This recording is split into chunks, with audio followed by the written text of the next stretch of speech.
Manuel Dantas de Loyola nasceu no dia 10 de outubro de 1914, na fazenda Lagoa do Curral, no município de Buíque, Pernambuco.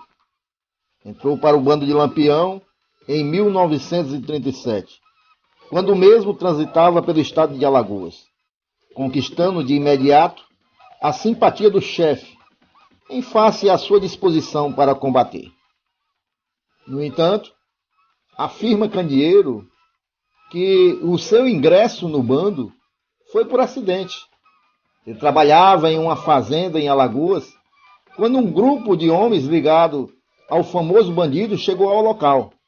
Pouco tempo depois, a propriedade ficou cercada por uma volante e ele preferiu seguir com os bandidos para não ser morto pela volante.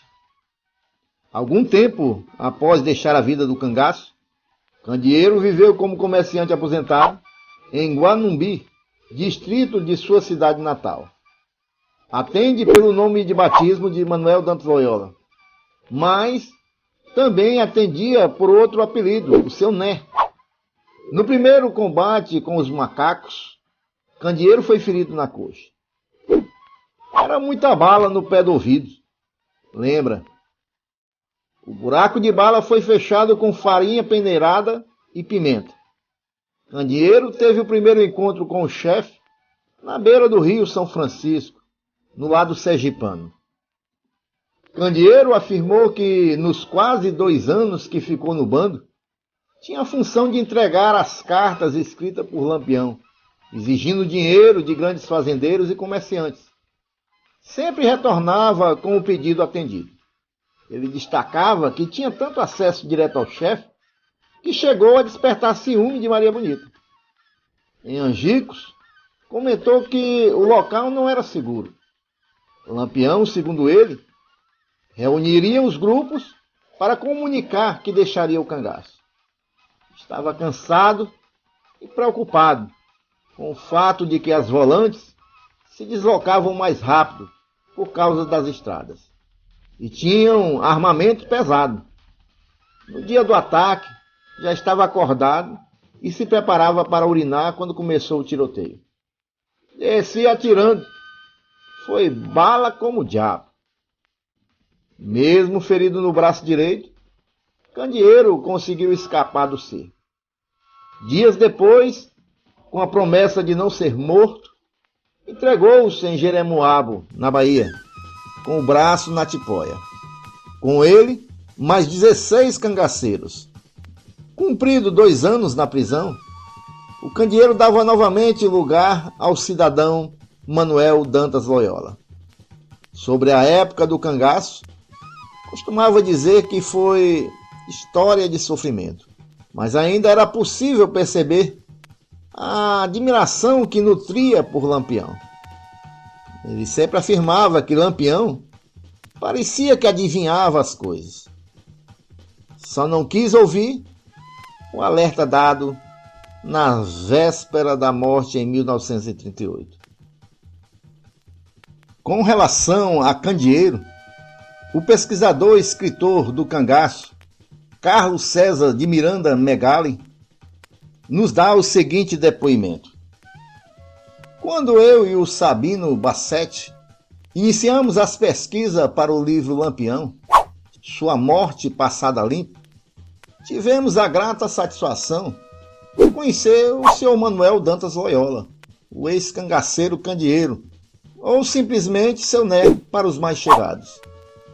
Pessoa agradável, com quem conversamos por diversas vezes sobre o cangaço, sobre Lampião e a tragédia de Angico. Tantas e tantas vezes o visitei em sua casa, na vila de São Domingos, que nasceu entre nós uma grande amizade.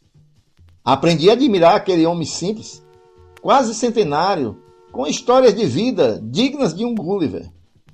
Durante nossas longas conversas, viajei no túnel do tempo e coloquei-me entre os cangaceiros em suas intermináveis caminhadas. Entre eles, quando lutavam contra as volantes policiais, e sentia frio na espinha quando me via no meio do combate de Angico. Menino pobre, nasceu e se criou no município de Buíque, em Pernambuco, de onde partiu um dia para as terras de Alagoas e trabalhando duramente de sol a sol no roçado para ganhar seu sustento, conheceu um bando de homens com vestimentas esquisitas, chapelões enormes e armas nas mãos. O grupo do cangaceiro Virgínio vinha com a volante policial em seu encalço, quando passou pela fazenda onde morava o jovem Manuel, que não sabia que seu patrão era coiteiro. Tomado de pânico e sem saber muito bem o que fazer ou para onde correr, acabou acompanhando aqueles homens. Passou então a se vestir e a viver como eles. E sem querer, sem um motivo aparente, virou um cangaceiro.